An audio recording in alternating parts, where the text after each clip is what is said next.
So I want to start by offering you a free, no-tech life hack. And all it requires of you is this, that you change your posture for 2 minutes. But before I give it away, I want to ask you to right now do a little audit of your body and what you're doing with your body. So how many of you are sort of making yourselves smaller? Maybe you're hunching, crossing your legs, maybe wrapping your ankles. Sometimes we hold on to our arms like this. Sometimes we spread out.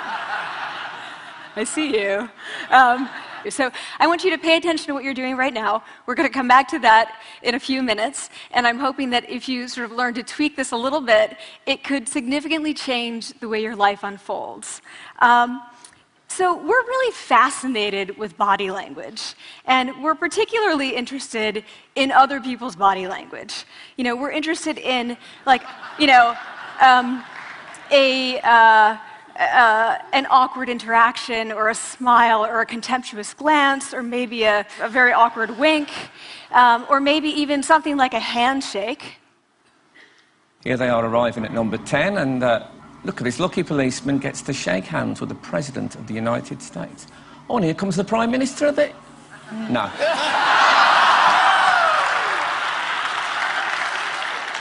So a handshake, or the lack of a handshake, can have us talking for weeks and weeks and weeks, even the BBC and the New York Times.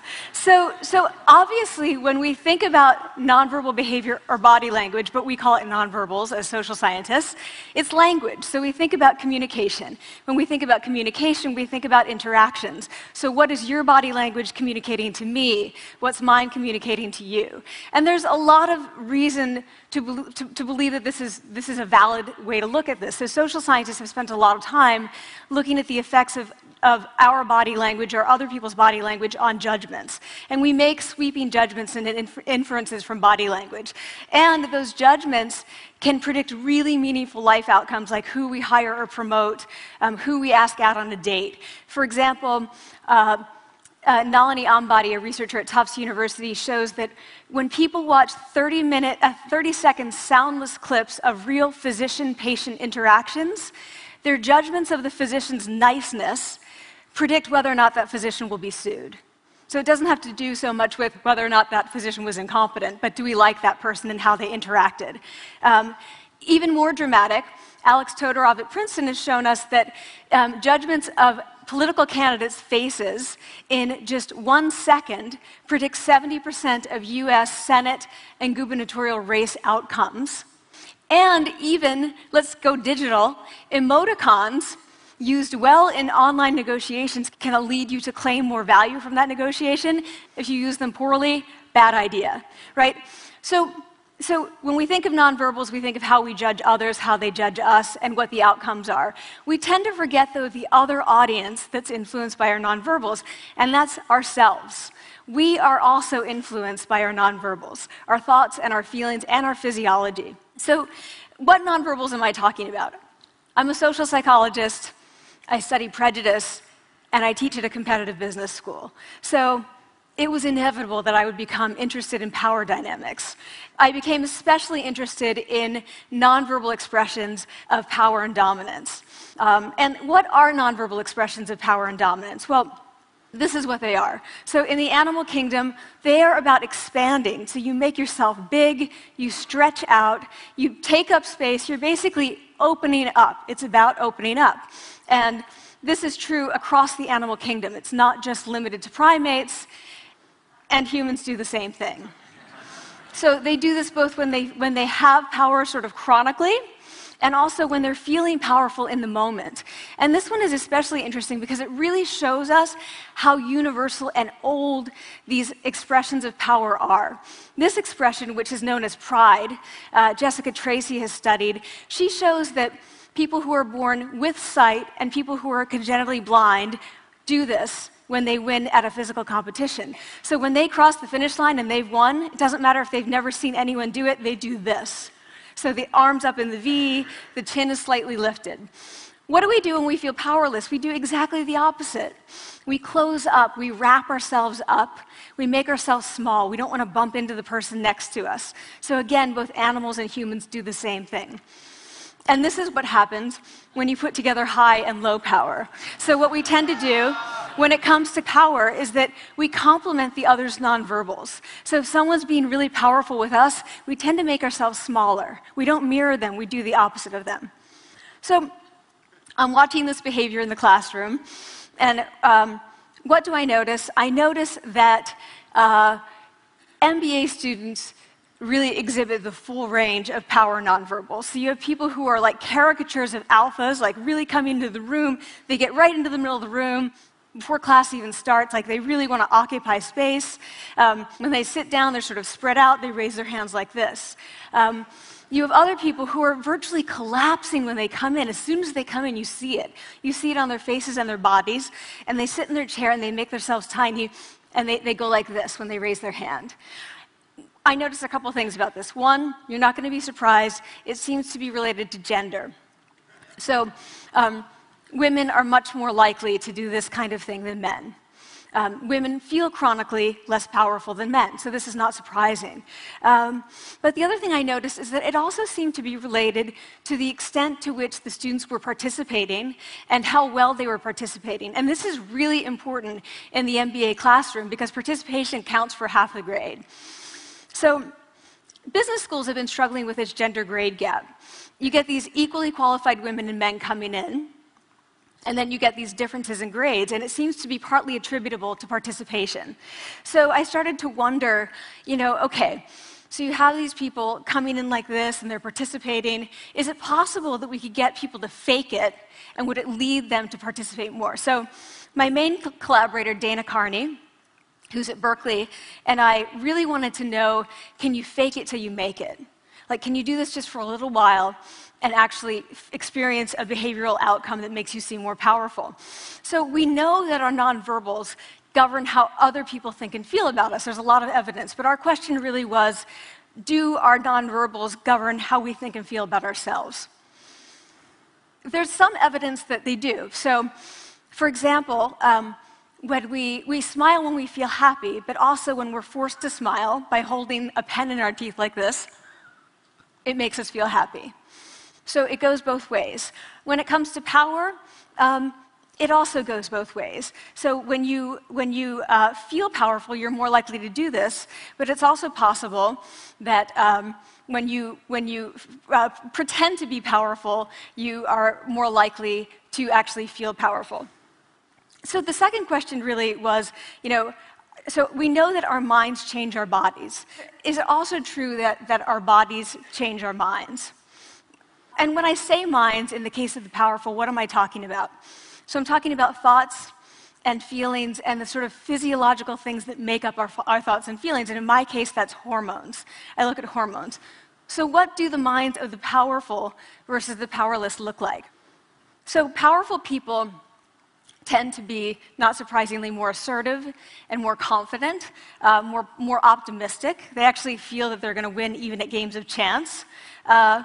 They also tend to be able to think more abstractly. So there are a lot of differences. They take more risks. There are a lot of differences between powerful and powerless people.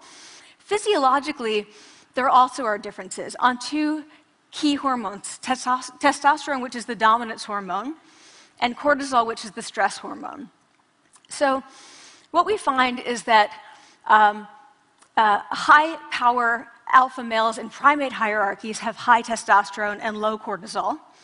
And powerful and effective leaders also have high testosterone and low cortisol. So what does that mean? When you think about power, people tended to think only about testosterone because that was about dominance.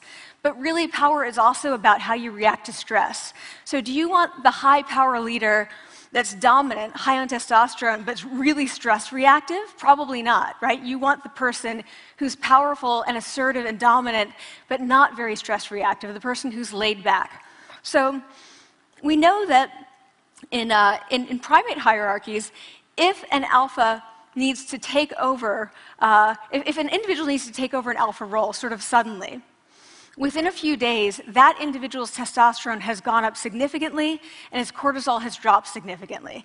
So we have this evidence, both that the body can shape the mind, at least at the facial level, and also that role changes can shape the mind. So what happens, okay, you take a role change, what happens if you do that at a really minimal level, like this tiny manipulation, this tiny intervention? For 2 minutes you say, I want you to stand like this, and it's going to make you feel more powerful. So this is what we did. We decided to bring people into the lab and run a little experiment. And these people adopted for 2 minutes either high power poses or low power poses. And I'm just going to show you 5 of the poses, although they took on only 2. So here's one, a couple more. This one has been dubbed the Wonder Woman by the media. Here are a couple more. So you can be standing or you can be sitting. And here are the low power poses. So you're folding up, you're making yourself small. This one is very low power. When you're touching your neck, you're really kind of protecting yourself. So this is what happens. They come in, they spit into a vial. We, for 2 minutes, say, you need to do this or this. They don't look at pictures of the poses. We don't want to prime them with the concept of power. We want them to be feeling power, right? So 2 minutes they do this. We then ask them, how powerful do you feel on a series of items? And then we give them an opportunity to gamble. And then we take another saliva sample. That's it. That's the whole experiment. So this is what we find. Risk tolerance, which is the gambling. What we find is that when you're in the high power pose condition, 86% of you will gamble. When you're in the low power pose condition, only 60%. And that's a pretty whopping significant difference. Here's what we find on testosterone. From their baseline when they come in, high-power people experience about a 20% increase, and low-power people experience about a 10% decrease. So again, 2 minutes and you get these changes. Here's what you get on cortisol. High-power people experience about a 25% decrease, and the low-power people experience about a 15% increase. So 2 minutes lead to these hormonal changes that configure your brain to basically be either assertive, confident, and comfortable, or really stress-reactive, and feeling sort of shut down. And we've all had that feeling, right? So it seems that our nonverbals do govern how we think and feel about ourselves. So it's not just others, but it's also ourselves. Also, our bodies change our minds. But the next question, of course, is, can power posing for a few minutes really change your life in meaningful ways? So this is in the lab, it's this little task, it's just a couple of minutes. Where can you actually apply this, which we cared about, of course. And so we think it's really what matters, where you want to use this is evaluative situations, like social threat situations. Where are you being evaluated? Either by your friends, like for teenagers, it's at the lunchroom table. It could be, for some people, it's speaking at a school board meeting. It might be giving a pitch, or giving a talk like this, or doing a job interview. We decided that the one that most people could relate to, because most people had been through, was the job interview. So we published these findings, and the media are all over it, and they say, okay, so this is what you do when you go in for the job interview, right? So we were, of course, horrified, and said, oh my God, no, that's not what we meant at all, for numerous reasons. No, don't do that. Again, this is not about you talking to other people, it's you talking to yourself. What do you do before you go into a job interview? You do this. Right? You're sitting down, you're looking at your iPhone or your Android, not trying to leave anyone out. You're looking at your notes, you're hunching up, making yourself small, when really what you should be doing maybe is this, like in the bathroom, right? Do that, find 2 minutes. So that's what we want to test, okay? So we bring people into a lab, and they do either high or low power poses again. They go through a very stressful job interview. It's 5 minutes long. They are being recorded, they're being judged also, and the judges are trained to give no nonverbal feedback. So they look like this. Like, imagine this is the person interviewing you. So for 5 minutes, nothing. And this is worse than being heckled. People hate this. It's what Marianne LaFrance calls standing in social quicksand. So this really spikes your cortisol. So this is the job interview we put them through, because we really wanted to see what happened. We then have these coders look at these tapes, 4 of them. They're blind to the hypothesis, they're blind to the conditions. They have no idea who's been posing in what pose. And they end up looking at these sets of tapes, and they say, oh, we want to hire these people, all the high power posers. We don't want to hire these people. We also evaluate these people much more positively overall. But what's driving it? It's not about the content of the speech. It's about the presence that they're bringing to the speech. We also, because we rate them on all these variables related to sort of competence, like how well structured is the speech? How good is it? What are their qualifications? No effect on those things. This is what's affected, these kinds of things. People are bringing their true selves, basically. They're bringing themselves. They bring their ideas, but as themselves, with no residue over them. So this is what's driving the effect or mediating the effect. So when I tell people about this, that our bodies change our minds and our minds can change our behavior and our behavior can change our outcomes, they say to me, it feels fake, right? So I said, fake it till you make it. Like, it's not me. Like, I don't want to get there and then still feel like a fraud. I don't want to feel like an imposter. I don't want to get there only to feel like I'm not supposed to be here. And that really resonated with me because I want to tell you a little story about being an imposter and feeling like I'm not supposed to be here.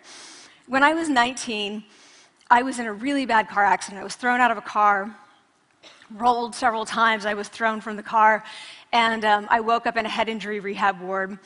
And I had been withdrawn from college, and I learned that my IQ had dropped by 2 standard deviations, which was very traumatic. I knew my IQ because I had identified with being smart, and I had been called gifted as a child. So I'm taken out of college. I keep trying to go back. They say, you're not going to finish college. Like, just, there are other things for you to do, but that's not going to work out for you. So I really struggled with this. And I have to say, having your identity taken from you, your core identity, and for me it was being smart, having that taken from you, there's nothing that leaves you feeling more powerless than that. So I felt entirely powerless. I worked and worked and worked, and I got lucky and worked and got lucky and worked. Eventually, I graduated from college. It took me 4 years longer than my peers. And I convinced someone, my angel advisor, Susan Fisk, to take me on. And so I ended up at Princeton, and I was like, I am not supposed to be here. I am an imposter. And the night before my first year talk, and the first year talk at Princeton is a 20-minute talk to 20 people. That's it. I was so afraid of being found out the next day that I called her and said, I'm quitting. She was like, you are not quitting, because I took a gamble on you and you're staying. You're going to stay, and this is what you're going to do. You're going to fake it. You're going to do every talk that you ever get asked to do. You're just going to do it and do it and do it, even if you're terrified and just paralyzed and having an out-of-body experience until you have this moment where you say, oh my gosh, I'm doing it. Like, I have become this. I am actually doing this. So that's what I did. 5 years in grad school. A few years, I'm at Northwestern. I moved to Harvard. I'm at Harvard. I'm not really thinking about it anymore, but for a long time I had been thinking, not supposed to be here, not supposed to be here.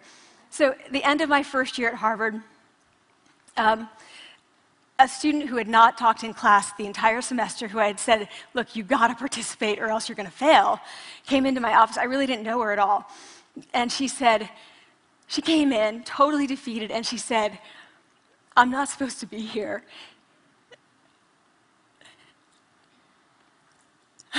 And that was the moment for me, because 2 things happened. One was that I realized, oh my gosh, I don't feel like that anymore. I don't feel that anymore, but she does, and I get that feeling. And the second was, she is supposed to be here. Like, she can fake it, she can become it. So I was like, yes, you are. You are supposed to be here, and tomorrow you're going to fake it, you're going to make yourself powerful, and, you're going to...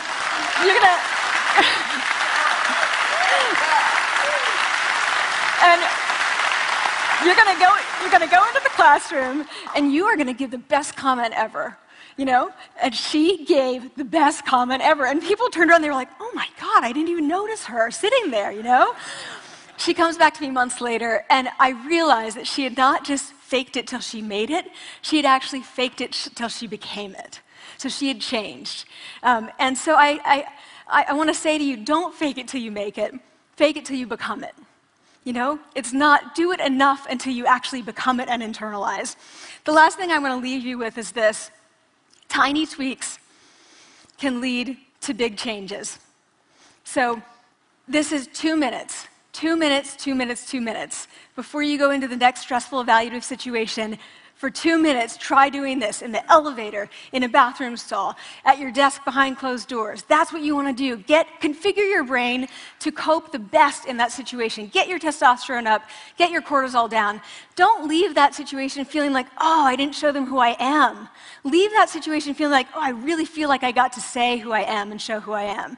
So I want to ask you first, both to try power posing, and also I want to ask you to share this science, because this is simple.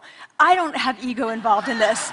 Give it away. Share it with people, because the people who can use it the most are the ones with no resources and no technology and no status and no power. Give it to them, because they can do it in private. They need their bodies, privacy, and 2 minutes, and it can significantly change the outcomes of their life.